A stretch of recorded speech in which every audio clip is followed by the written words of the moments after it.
Bonjour et bienvenue, je suis Philippe Garric. Cette pastille s'appelle Donner et recevoir. Et nous allons voir ensemble plutôt l'idée d'équilibre entre le donner et le recevoir.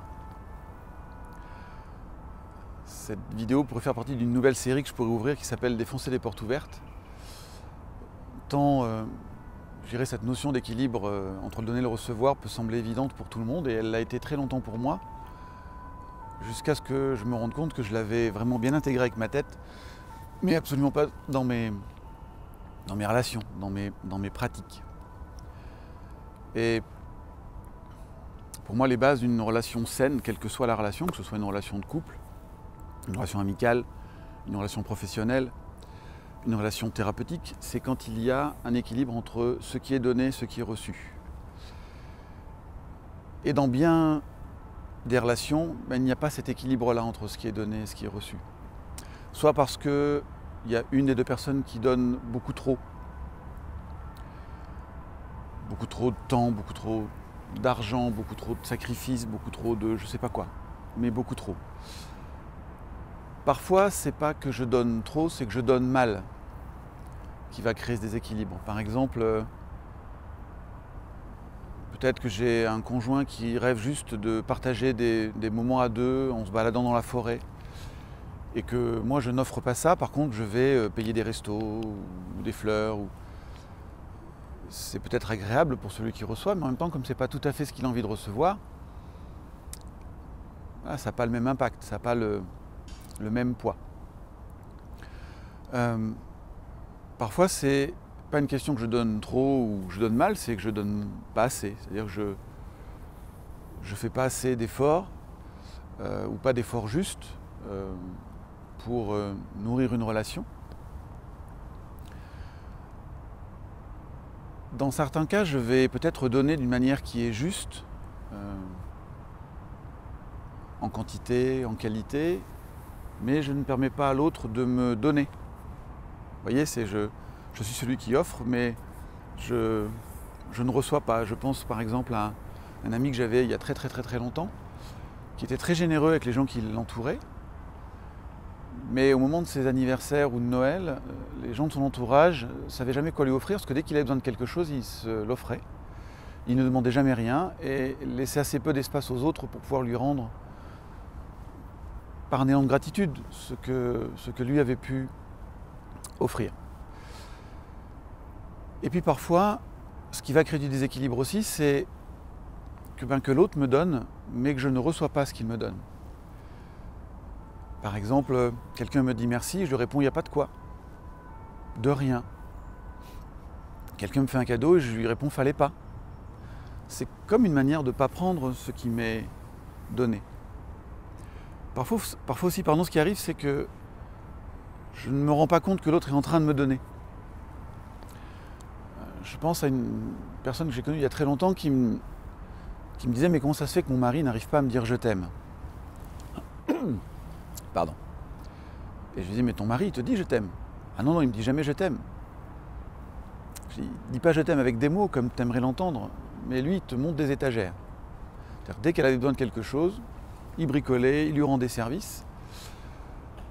Et quand je dis qu'il montait des étagères, voilà, c'est une boutade parce que c'était bien plus volumineux que ça. Mais comme c'était pas sa manière à elle de recevoir ça, elle ne recevait pas.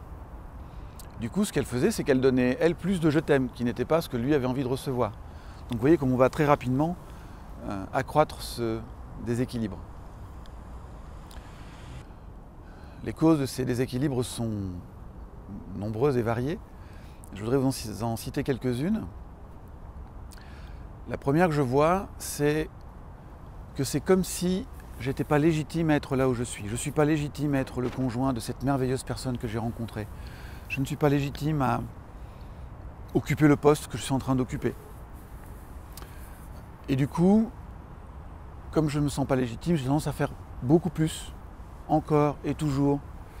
Et donc du coup, je crée ce déséquilibre-là. Donc c'est le reflet d'une part blessée, qui peut s'exprimer aussi par des peurs, plus ou moins liées à ce que j'ai dit avant, c'est j'ai peur de perdre l'autre, Je me dis que si cette opportunité s'en va, j'en aurai pas d'autres. Donc c'est l'impression de vivre dans la pénurie, qu'il n'y a qu'une seule personne qui me convient, pardon, il n'y a qu'un seul métier qui me convient, et que voilà, il faut absolument que je garde ce métier-là, pas tant parce qu'il me plaît, parce que parfois, des fois, il ne me plaît même pas, mais parce que si j'ai pas ça, j'aurai plus rien. Parfois, ce qui crée un déséquilibre aussi, c'est quelque chose de l'ordre de l'ignorance ou de la méconnaissance. Par exemple, j'ai longtemps avancé avec cette idée que si la compagne qui est la mienne était la bonne compagne, ça devait rouler, ça ne devait pas demander d'effort. Et du coup, il y a des endroits où je créais un déséquilibre. Et puis comme je peux me reconnaître dans les autres raisons de déséquilibre que je vous ai nommées avant, des fois je crée un autre déséquilibre dans l'autre sens. Donc c'était constamment des relations en déséquilibre. Une autre chose qui peut créer ce déséquilibre-là, c'est que je reproduis ce que j'ai vu faire par mes parents dans la relation de couple, par d'autres salariés, par d'autres managers dans l'entreprise, par ce que j'ai compris dans les films que j'ai pu regarder.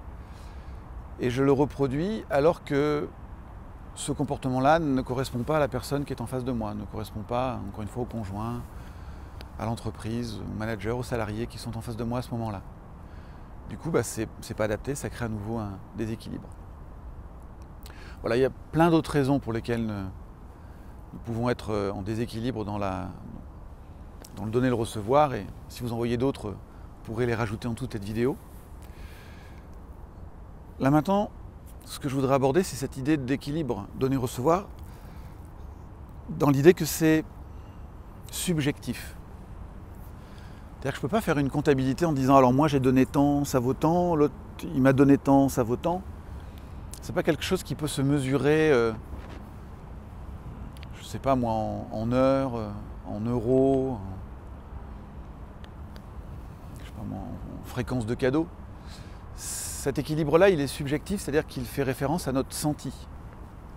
Et c'est plutôt cet aspect-là que je vais regarder pour m'assurer que je suis dans un équilibre entre le donner et le recevoir. Excusez-moi, je ne sais pas si vous avez entendu, il y a des personnes qui passaient derrière. La question à se poser, c'est est-ce que dans cette relation-là, je me sens bien avec ce qui est donné et reçu? Voilà. Si je me sens frustré, c'est peut-être que je ne reçois pas assez, alors assez en quantité, assez en qualité. Peut-être que si je sens une sorte d'impression de speed à l'intérieur, c'est que je donne peut-être trop, je suis voilà, en train de encore. Et il se peut très bien que moi j'ai l'impression dans la relation d'être dans un équilibre entre le donner et le recevoir et que mon partenaire n'ait pas cette impression-là. Donc ça peut ouvrir un espace d'échange pour que nous trouvions ensemble une manière d'équilibrer ce donner-recevoir dans la relation. Et puis équilibrer le donner-recevoir, c'est pas du donnant-donnant. Et je crois que c'est peut-être là où j'ai commis des erreurs par le passé et que je vois d'autres personnes commettre des erreurs, c'est puisque j'ai donné ça, l'autre devrait me donner. Et ça, de mon point de vue, ça ne peut pas marcher parce que pour que l'équilibre donner-recevoir soit sain, de mon point de vue, tout ce qui est donné doit être donné avec l'élan du cœur. Alors c'est une jolie métaphore et j'imagine que pour certains s'imaginent qu'est-ce qu'ils vont faire avec leur cœur. Donner avec l'élan du cœur, ça veut dire que je donne parce que je suis juste nourri de l'élan de donner. Et que je ne donne pas pour avoir un merci, que je ne donne pas pour que l'autre me rende, que je ne donne pas pour une fois réparer quelque chose, compenser quelque chose. Je donne parce que j'ai juste l'élan de donner. Et après, je pense que c'est l'élan mutuel de se donner qui va faire que la relation grandit et grandit de manière saine ou éventuellement grandit de manière malsaine ou peut-être simplement s'arrête.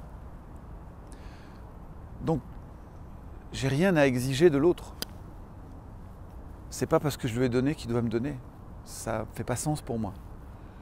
Je peux lui exprimer ma frustration, je peux lui faire des demandes, lui indiquer des pistes sur voilà, qu'est-ce qui permettrait pour moi de nourrir cet équilibre-là, mais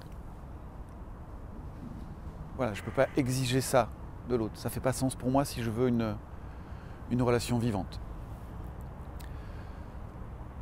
Voilà, et pour conclure cette vidéo sur l'équilibre entre donner et recevoir, et pour remercier de manière directe et indirecte les personnes qui m'encouragent et me font des commentaires sur mes vidéos,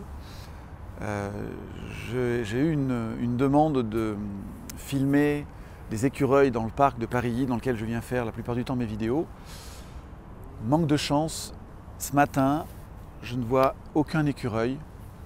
Donc voilà, pour les personnes qui m'ont demandé ça, je vais rajouter une séquence d'écureuils, mais qui n'est pas qui ne concerne pas des écureuils de Paris,